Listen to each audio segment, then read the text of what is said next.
So, next we are going to discuss then how to determine the external quality factor and the coupling coefficient by using full wave simulator. So, what is the importance of this work? That let us say you have calculated some external quality factor, now you need to implement the filter, but then what should be the physical dimension of the filter? So, what we do, we first do a parametric study for a given resonator and then plot the variation of Q external versus some parameter. Then once we have that requirement, so we need this particular Q external, then from that previous variation what already we plotted, from that we find out the values. Similarly, for the coupling coefficient, we first do a parametric study by using full wave simulator and plot the coupling coefficient versus let us say gap between two resonators. Once we have that plot, then you calculate your matrix, and the matrix, from the matrix element you now the required values, from the required values you choose the gaps which you already have from the plot. So, we will start with the determination of QE. You see, we are here showing as an example to microstrip resonators. It is called open loop resonator. It can be even one straight lambda g by 2 resonator also. Now, we can directly connect feed line to this resonator as shown in this first figure, and in the second figure it is coupled by a gap. So, electromagnetic power, it is coupled to the resonator through this gap. It can be coupled via electric field or magnetic field. Now, if we change the feed point in the first design, then accordingly the external quality factor will change, or you can say in other words, power lost from the resonator into feed network, it will change. So, it is a function of this separation T. Similarly, in the second case, Q external, it is a function of this gap G between the feed line and the resonator. Now, if I increase this gap, in that case what I expect, that power coupled from resonator to feed line, or better to say power lost into feed line, it will decrease with increasing gap, or in other words, then Q external will increase.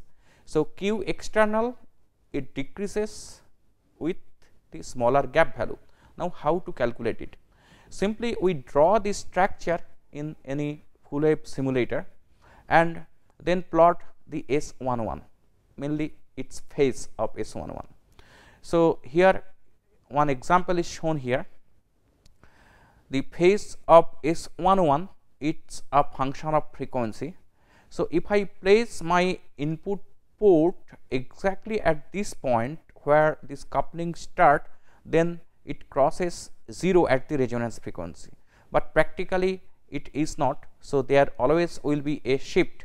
So, what you have to do, you have to first find out the resonance frequency of this resonator and note down what is the phase of S11 at that particular frequency, then go left hand side minus plus 90 and right hand side minus 90, and note down these two frequencies represented by delta omega minus and delta omega plus. From that we have the delta omega plus minus 90 degree bandwidth, and Q external, it simply then omega naught divided by delta omega plus minus 90 degree. Now, if you can calculate input impedance as seen by your feed line, then we can also calculate the Q external mathematically. It is equal to RL into omega naught by 2 into del omega of B at omega naught. But for the first structure, we can directly calculate the input impedance, because from this input point you can see it looks like two open stub, one open stub on top, one open stub bottom, and they are in parallel at this feed point. So, we can easily calculate then what is the input impedance seen by the feed line, and we can calculate the external quality factor for the first example. But for the second example, it involves a gap, and it is really difficult to represent a gap mathematically. It can be done, but the procedure is complicated. So, it is better to calculate the Q external by using a full wave simulator. Now, what we do? We calculate Q external for different gap. Let us say you starts from G equal to 0.05 millimeter, then at a step you change it to G equal to 5 millimeter. For each and every steps you calculate what is the Q external value and plot it with G.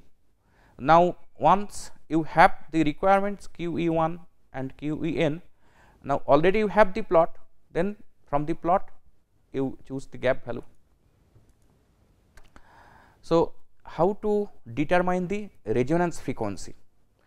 So, at resonance frequency, power is coupled from feed line to resonator.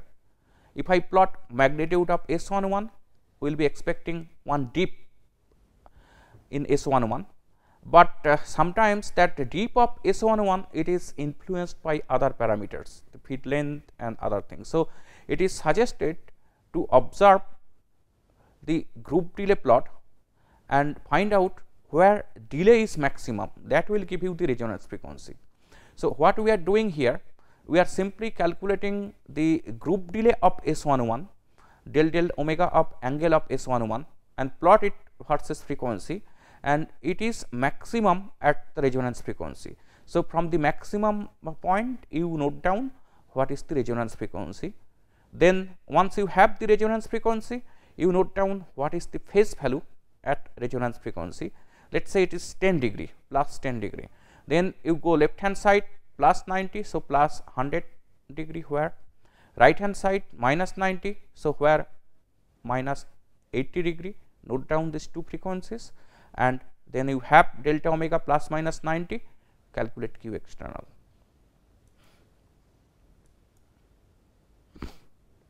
Now, coupling. How to determine the coupling coefficient? Before that, let me discuss about different types of coupling. Again, I am giving you a microstrip line example.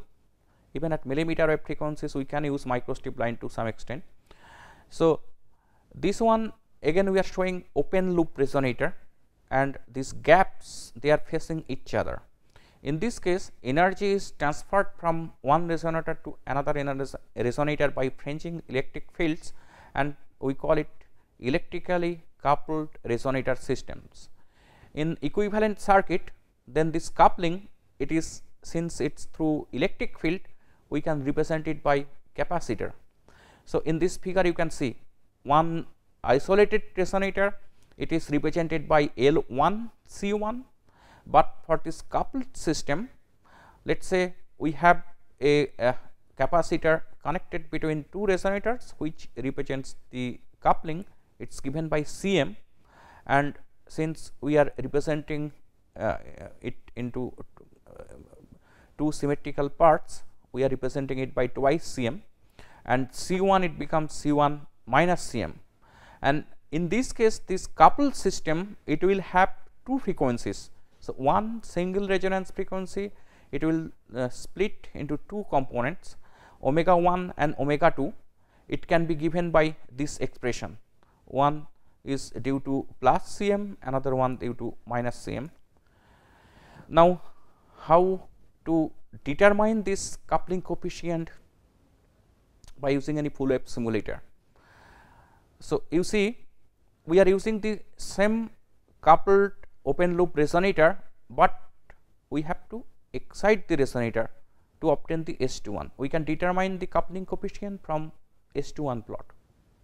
We are using one port 1 with a feed line, port 2 with another feed line, and we are using gap coupling. Now, these resonators, it should be isolated from rest of the world for this coupling coefficient calculation, but without these feed lines we can't excite the resonators. So, practically what we do, we use a large gap here and we assume that they are loosely coupled, or we use loosely coupled feed lines, and these feed lines do not affect the resonance condition of this coupled system. So, in that case, if I plot S21, whatever we obtained from any full wave simulation, you can see the plot here, magnitude of S21 in dB versus frequency. We have two peaks. These two peaks represent now that two resonance frequencies of these coupled systems. Let us say the second one is F2, the first one is F1. Then coupling coefficient K, this is equal to F2 square minus F1 squared divided by F2 squared plus F1 squared. Now, between these two peaks at one resonance frequency, this coupling, it will be electric coupling, and at another resonance frequency, the coupling, it will be magnetic coupling. For electric coupling case, this lower resonance frequency, here actually we have electric coupling, and at higher resonance frequency we have magnetic coupling. Okay, so what is electric coupling, what is magnetic coupling? Let me discuss a little more before. We know the coupled microstrip line, already we discussed in even odd mode theory analysis. When they are excited in same field with zero phase difference. So, this is the electric field plots just below the strip. You can see the vector electric field, they are in same direction. So, there is no phase difference between two EM signals. And now, if I consider one plane in between these two strips, what is the orientation of electric field on this mid plane? This is parallel. That means, we can place one open circuit plane or one PMC here, and we call it FM or magnetic coupling, because we know there is no electric field penetration from left hand to right hand side. We call it even mode excitation or magnetic coupling. And right hand side now, the same coupled microstrip line, but now we are exciting it in odd mode condition. So, left hand side you see electric field, it is from bottom to top, and right hand side it is top to bottom, and because of that we have some fringing electric fields in between coming from right to left. And now, on the mid plane, which is symmetrically placed between these two strips, electric field, it is exactly perpendicular, or this plane you can call it a shorting plane or PEC, electrically perfectly electrical conductor plane. And now, it is clear that this coupling is due to electric field, we call it electric coupling. Similar situation also exists in waveguide technology. For this particular example, I am showing actually SIW. We have two cavities, they are coupled to each other through one window, iris. So, this chain of vias, they represent short wall, and inside we have dielectric. So, it is a dielectric cavity bounded by PEC all around, and between two cavities we have a small opening. So, power is coupled from cavity 1 to cavity 2 through this opening. And now, you see in this left figure, look at the orientation of electric field, they are in same direction. So, on this mid plane again we have even mode like situation, right. So, we can place one PMC and we call it magnetic coupling, and in right hand side figure look at the electric field orientation. In cavity 1 it is bottom to top, and in cavity 2 it is top to bottom.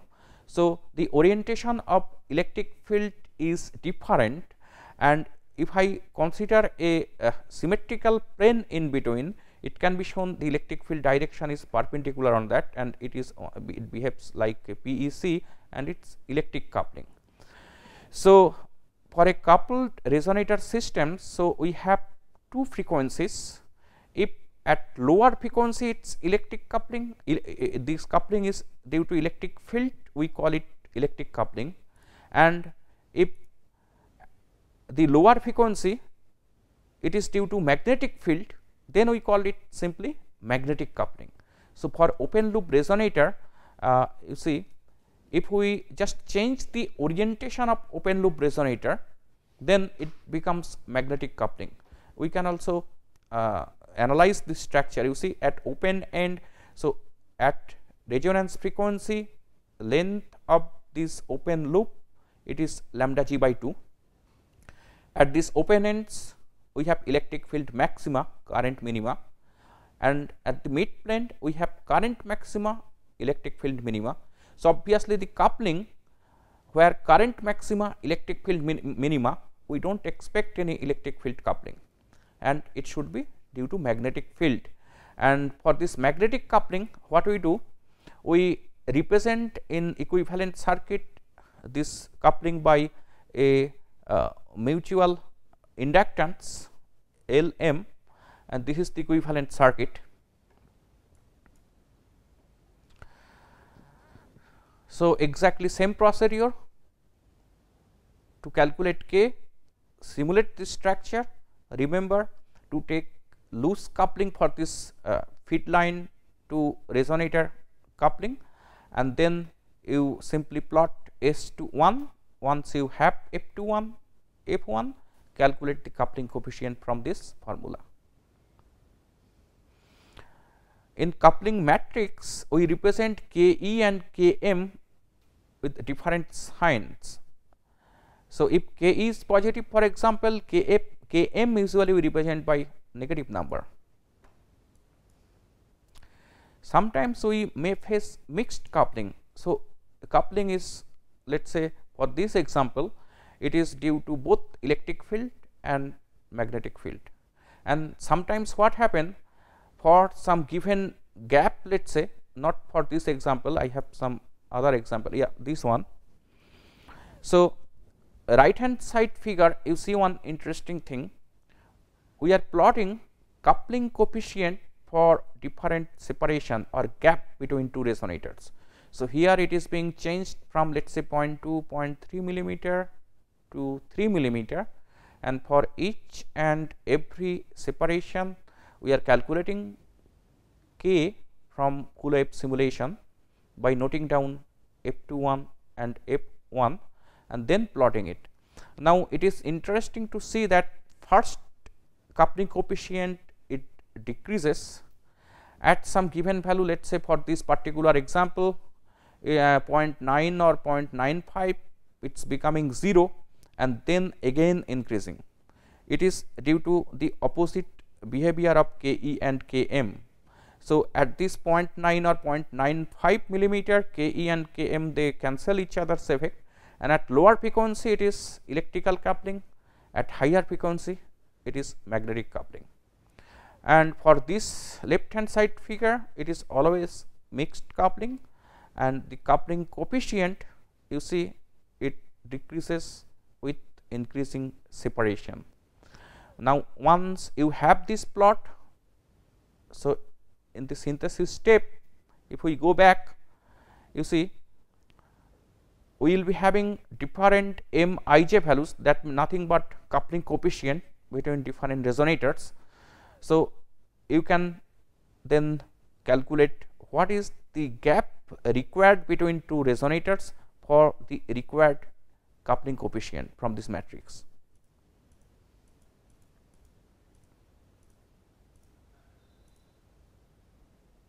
Now I will show you some example of overcoupling and undercoupling case. So we are considering a simple two resonator filter system.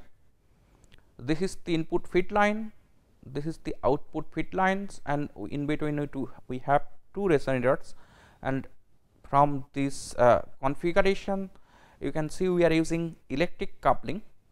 Now coupling coefficient is determined by gap between two resonators, and the external quality factor, it is determined by the gap between feed line and the resonator. Now we may have, depending on the Q, E and K values for a given system, we may have three different scenario.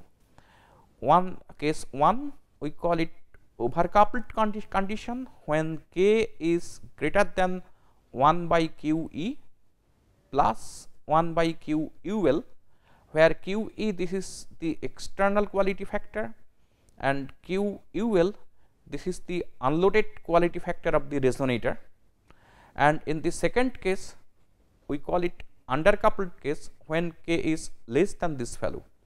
So, you see this is a typical situation, overcoupled scenario. This red line, it shows the S21 plot. So, from this the coupling k, it is more than the required 1 by QE, or you can say this is the input matching and output matching for this response is really poor, and S11 in between these two frequencies it goes up and touches 0 dB. So, to bring it down, what we have to do, we have to decrease QE value, or we have to decrease further this gap, fitting gap, and then only you can take it up, this S21 take it up, and input matching can be improved. In the second example, this is overcoupled scenario, sorry, this is undercoupled scenario. So, where we are using too small gap for the feed lines, that means QE is smaller than the required value, and coupling coefficient then we have to increase, or the coupling gap we have to increase to obtain a higher S21 at the midband. And the third case, when we have critically coupled scenario, in this case actually k is equal to this 1 by QE plus 1 by QUL, and you can see two resonances, they becomes now one resonance, they merge. So, in practical situation what we prefer, it should be little overcoupled. So, this is one example. This is one 5-pole filter response using hairpin resonators, and this is the simulated response without considering any loss. So, that means considering PEC and loss tangent equal to 0. So, you see after optimization how the bandpass filter response it looks like. Next is practical design consideration. So, we have already, let us say, so what are the steps? First step is filter synthesis. So, we have to find out the coupling matrix, required external quality factor, then the implementation scheme. Let us say already you have determined what are the gaps required between different resonators, what are the gaps required for the feed lines. Even after implementation, you will see that the response it's not coming, the desired response is far away. So, after implementation we have to do some sort of optimization. So, once you implement just by using this coupling matrix and whatever the plot you have, you are very close to final result, but it is not the final result. So, after that you have to use some sort of optimization. Now, for practical implementation you have to consider many other points. For example, while you are fabricating the filter structure, you always have some tolerance. So, you let us say you want a gap of 0.12 millimeter, but your PCB fabrication process it may not support that accuracy. It can be anything between let us say 0.1 to 0.15 millimeter. So, an error of 0.03 millimeter. So, because of that error your passband response will deteriorate. So, in your simulation you have to consider this all these worst condition cases, and then find out even after that your filter is working or not. So, in this example whatever I have shown till now all based in microstrip line technology. Then when we should use microstrip line, or when we should use rectangular waveguide or NRD or dielectric resonator, how to determine those factors. So, they are determined from size requirements, power handling capability, power handling requirements. For example, let us say we have to design a filter for radar transmitter applications where the power level can be as high as 1 kilowatt. Obviously, we can't use microstrip line, we have to go for a rectangular waveguide. Another example, let us say we need a very narrow bandwidth at millimeter wave frequency. Let us say just we need 0.5 or 500 megahertz bandwidth filter at 60 gigahertz.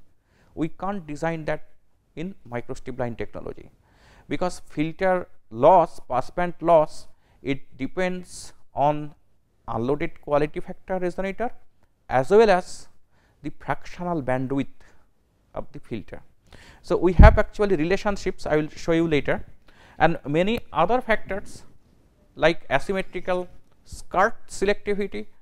So, it happens due to the difference in even and odd mode velocities. The left hand side and right hand side roll up, they are different, attenuation rates are different. So, you have to be careful about that, otherwise we have to use some sort of minimization technique that will give you almost symmetrical response. Then next, in filter theory we did not consider the higher harmonics. What about the higher harmonics? It can appear just next to passband. And packaging issues finally.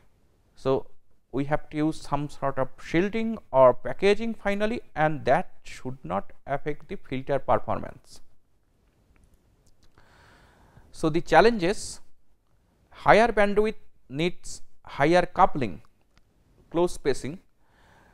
One way, instead of using side by side resonator, we can use actually broadside coupling to have higher coupling value.